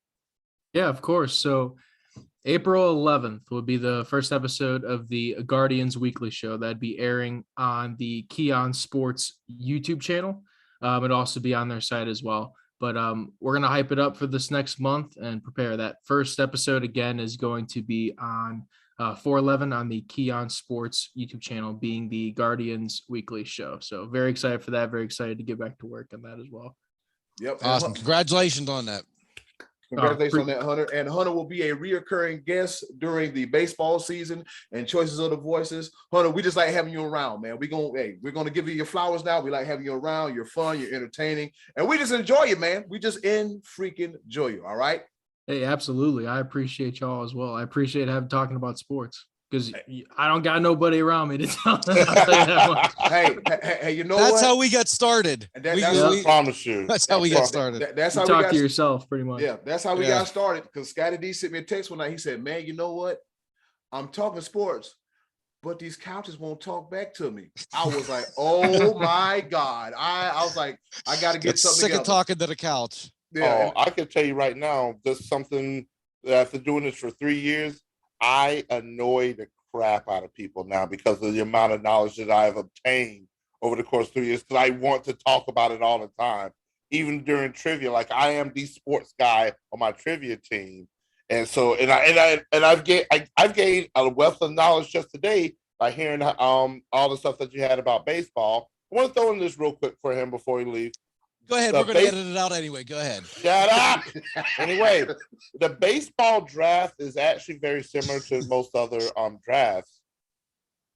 And it's just a matter of where if a team drafts you, during that year, they have the rights to, like, you can't go to another team that same year. But if you don't sign with anybody, you just go back into the draft pool and you get drafted again. So essentially, if you get drafted, you don't, only obligation you have is that if you're going to play baseball, you have to sign with that team for that year.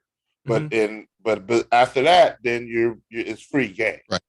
Yeah, you're eligible to go back to school to play another year. Right. Because most people, the reason why they do that is either they want to get drafted higher, want to make more money based off rep, or from other reason, maybe they just don't like the organization that drafted them. But pretty much. Yeah. It's less seen in other sports, because in baseball it's a 50 round draft. Football, it's not a sprint, it's a jog. Yeah, it's one of the football. You begging to get a chance to get drafted, because if you don't get drafted, the free agent pool is very, very, very thin, and it's most likely a chance that you're not going to play football. Baseball, you just have so many opportunities still out there. So I learned that because I did a little quick research. So Hunter, thank you for being on the show. We'll definitely replace you. I'll replace Scotty for you at any given point in time, just like the Braves just did. And we got to get younger, smarter. Wow. You've been talking all this trash today. Yeah. Anyway, this is all going to be edited. It'll all be edited out, Hunter. It's all good. It's all good. Oh, I'm cool. We're going to edit him right on out. Don't worry about it. We're going to edit Scott out as soon as his battery dies on his phone, because he probably ain't going to make it the rest of the show. I know, because you won't stop. I'm doing this on purpose. He talks to me right out of my battery power every week. Ladies and gentlemen, this is the 3rd year anniversary episode of the Sports Bros podcast. We got one more segment. It's called Pepper. And before I go, speaking of players that didn't want to go to teams, it kind of reminds me of how John Elway didn't want to go to the Colts, but instead he went to the Broncos. And I think John Elway also got drafted by the Yankees. Yankees. Yep, that's right as well too. All right, that's all we got. Hunter, you be good. Take care, man. See you on down the road. And coming up next, a round of Pepper. Don't sneeze, baby. We coming right back at you.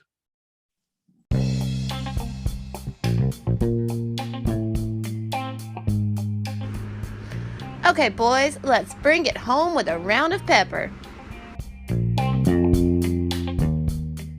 Well, you heard the woman. It's time for us to go home and get the hell up out of here. With that being said, we have another round of pepper. You know how we do it.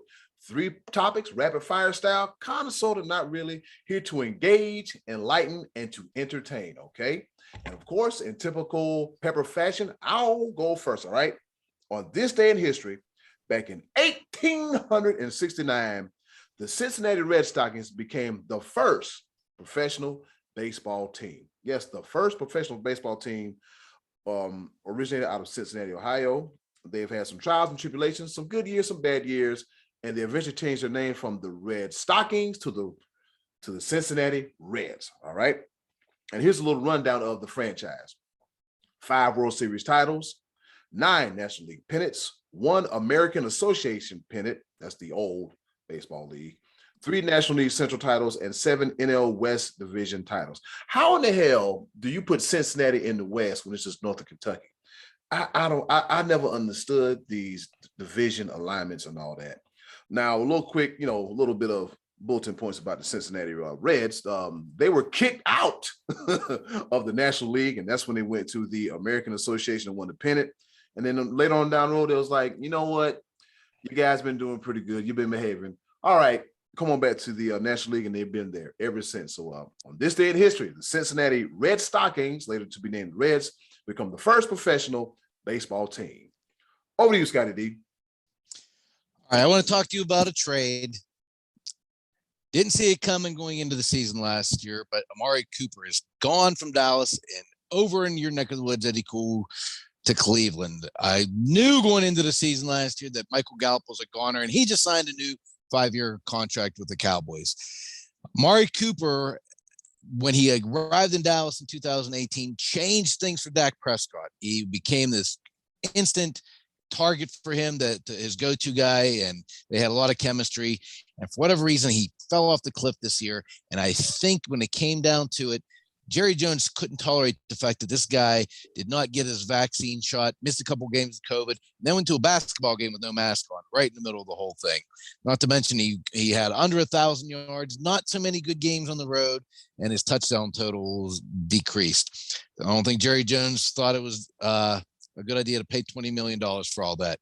In return, the Cowboys got a 5th-round pick.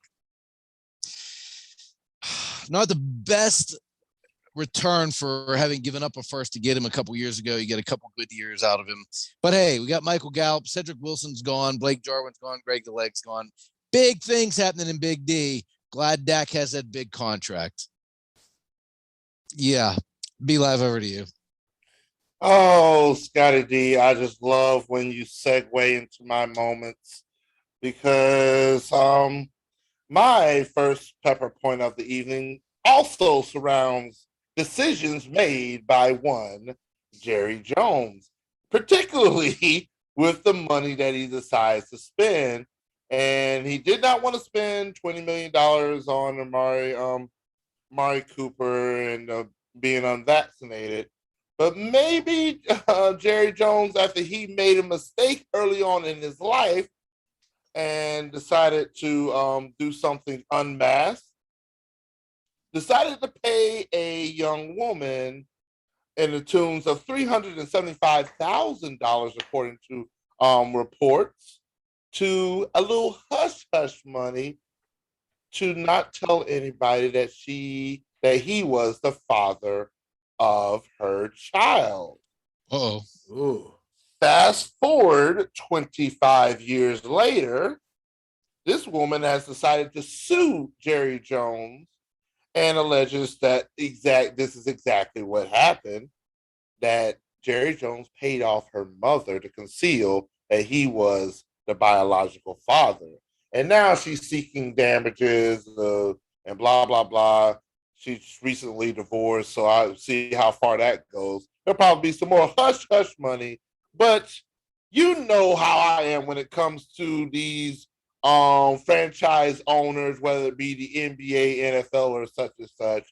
They're always on my crap list. Jerry Jones is always going to be on there, along with Donald Sterling, even my very own Jerry Richardson, Dave Snyder, of course, last but certainly not least, that dirty scoundrel, Robert Kraft. We will hold these billionaires responsible for their actions. Get your life together. Do better. Stop paying off women. Be a father to that woman.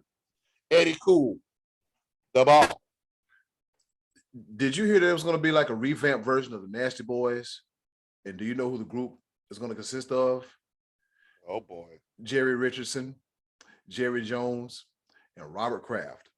All right, moving along to my second pepper point. Brian Knobs and Jerry Sags. Get out of here. We got real Nasty Boys in the house. All right, so here we go. Second pepper point. Pretty good damn joke. I thought that would fly too. Boy, I've been on it today. All right, my second pepper point. Of course, you know, when it comes to color commentary, I'm learning, the ins and outs and everything. And so Joe Buck, he said, you know what? I'm going to follow Troy Aikman. That's right. Joe Buck, he leaves Fox as well, too, and joins Troy Aikman as the voices of Monday Night Football. According to the New York Post, Joe has inked a 5-year deal with ESPN worth anywhere between $60 to $75 million and will also do projects for ESPN. Wow. You talking about some credibility for the Monday night product? You got two of the best to ever do it, man. Joe Buck and Troy Aikman. Because you can't have one without the other. With that being said, over to you, Scottie D. Yeah, I'm not super big on that whole switch to Monday night thing, but hey, what are you going to do? Right. And Jerry Jones actually just signed DeMarcus Lawrence to a 3-year extension, probably trying to kick a little bit more money down the road. But anyway, I want to talk to you about a trade. And when I heard it Sunday night, I was thrilled. And that's when I heard that the Yankees had traded catcher Gary Sanchez. And I was thrilled before I even found out who they got back, just because Gary Sanchez is a lazy defensive catcher and he's a strikeout king. The big name they were getting back is Josh Donaldson. But for me, the secret sauce comes in the fact that the Yankees are going to get a shortstop out of the deal. They're getting a guy that actually played for the Texas Rangers, got traded to the Twins the other day, and his name is Isaiah Falefa. If I said that wrong, forgive me. But the guy won a Gold Glove 2 years ago. He hit about 270, and the Yankees desperately needed somebody to plug in at shortstop. So, hey, the big things are happening. I'm not sure if this is going to shift the infield around to keep Freddie Freeman out of New York. I know we talked about that earlier, B-Live, but with DJ LeMahieu at second and Gleyber Torres going from shortstop possibly back to second, LeMahieu may shift over to first. Interesting to see how this whole thing shakes out with the Yanks. But I know this. Gary Sanchez is gone, baby. B-Live, over to you. Oh, man. Oh, Yankees. All right. Who cares? All right, moving on. Second pepper point. I said what I said. Oh, man. This was actually a good feel-good story right now, because this story goes back about a good decade where a team in Boston by the name of the Celtics ushered in a new era of basketball in the terms of they would probably be the first team that ushered in the Big Three era when it comes to the likes of Ray Allen, Paul Pierce, and Kevin Garnett. Well, and they won the 2008 championship, and they did big things in Boston, and it ushered in a new era, because shortly after that, then you had D Wade and Chris Bosh and LeBron James form their nice little Big Three union in Miami. What happened though with when that Big Three formed, Ray Allen became a free agent and decided that he also was going to take his talents down to South Beach, as opposed to re-signing with the Boston Celtics. And Kevin Garnett did not like that at all.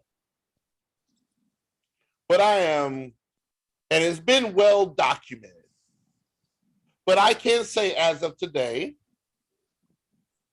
Kevin Garnett's number 5 jersey is retired in the Boston Garden, the TD Garden, or whatever they call themselves these days.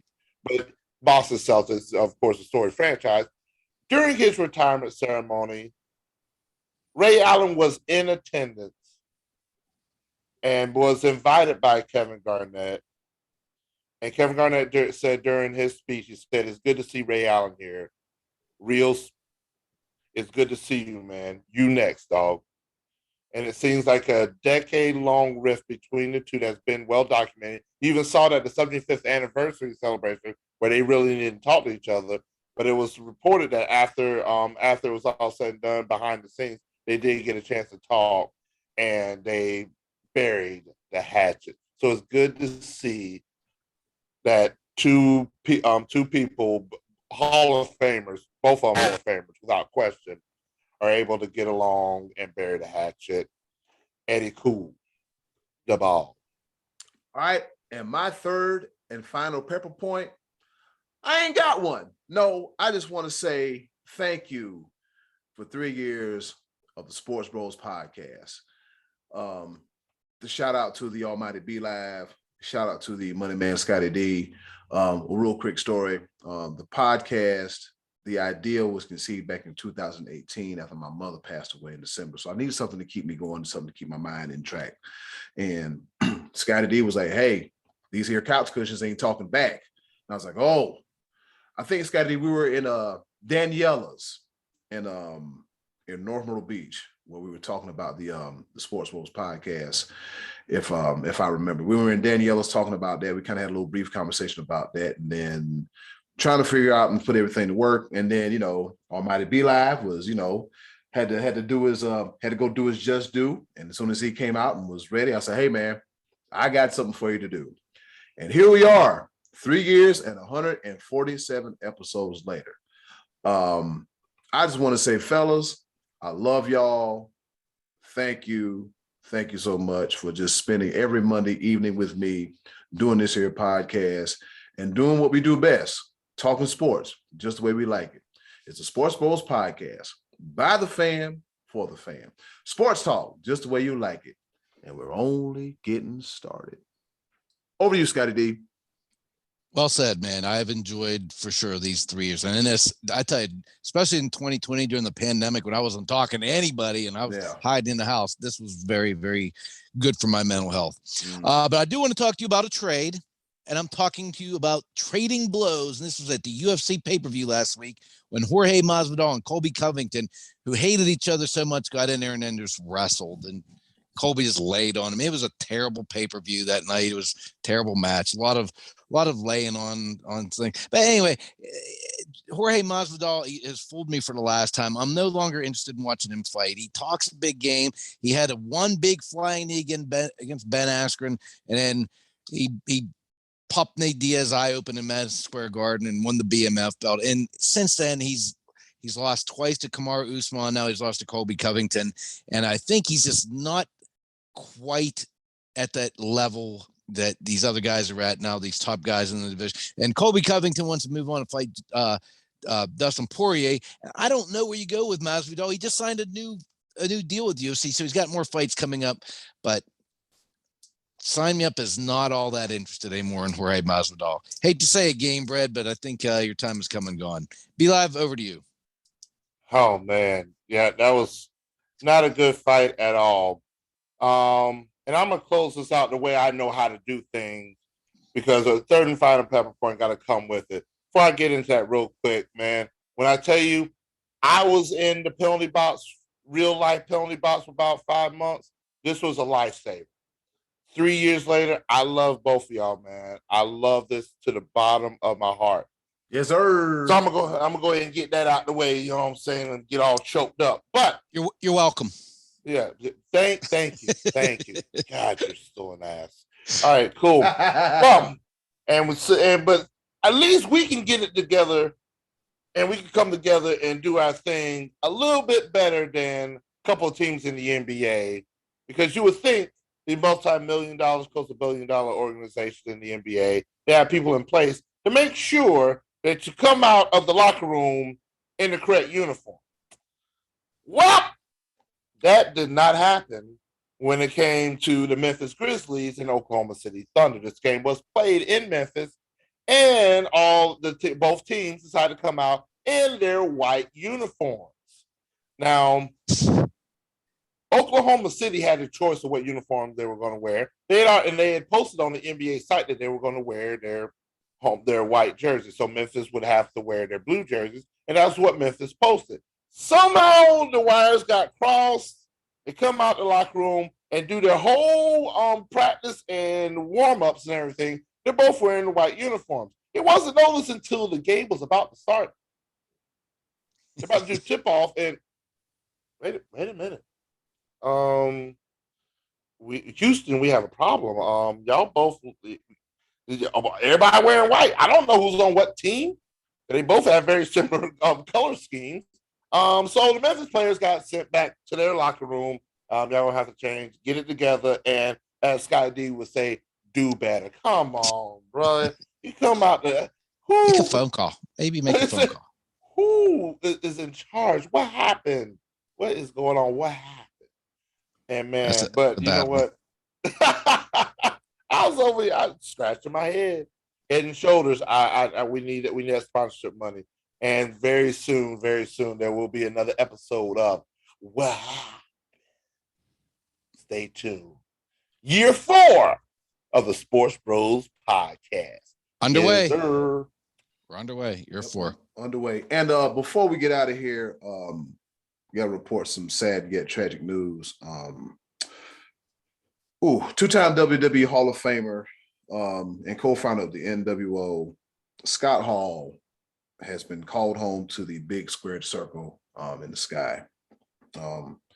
Scott Hall had complications after surgery he suffered from complications after undergoing hip surgery. He had a few heart attacks, blood clots, and they took him off life support earlier today. And Scott Hall, the bad guy, Razor Ramon, has passed away. Loved him today. And in honor of the bad guy, that's the reason why. Yes. Well, let me do it again, Scotty. Hold on. Let me put it on gallery view here. Hey, yo. Chico. And if you got a toothpick, flick a toothpick for the bad guy. That's why I got this shirt on today. For the one, the only, the legend himself, the two-time Hall of Famer, Scott Hall. Scott Hall, do me a favor, man. Tell my daddy I said hello there, all right? All right, with that being said, we got all our choices of the voice out the way. We finna get the hell up out of here and go watch us some wrestling. That's right, we gotta go watch us some wrestling. Thanks again. Be-Li, wait a minute, before we go, don't you have a special shout out to somebody? Yes, want to give a shout out to my man Stan Sagley and the Lucky Duck Burger Truck right here in Fayetteville, North Carolina. Special shout out to him, man. Food is absolutely delicious. I will find out more details about where they are located from here. They're up-and-coming company, up-and-coming food truck here in Fayetteville, North Carolina. Food is phenomenal. Check them out. The Lucky Duck Burger Truck, Stan Sagley. Appreciate the love, man. From the Sports Bros podcast. Yes, sir. Oh, shuck it, duck it, quack, quack. And in the closing, do something nice for yourself. And if you can do something nice for someone else, they'll greatly appreciate it now more than ever. And if you can, please be a blessing and not a burden. Thoughts and prayers go out to the family of Scott Hall. Love each other. Take care. It's been another episode of the Sports Bros podcast. Yes, sir. Y'all take care. Be good. Hey, it's Eddy Cool here from the Sports Bros podcast. And do you want some more of the Sports Bros podcast in your life? Wait a minute, don't answer that. The answer is yes. And I know you want some more of the Sports Bros podcast in your life. Do us a small favor. Go to the description box, click our Linktree link, and you'll see all the links on how to follow the Sports Bros podcast. Once again, thanks for listening.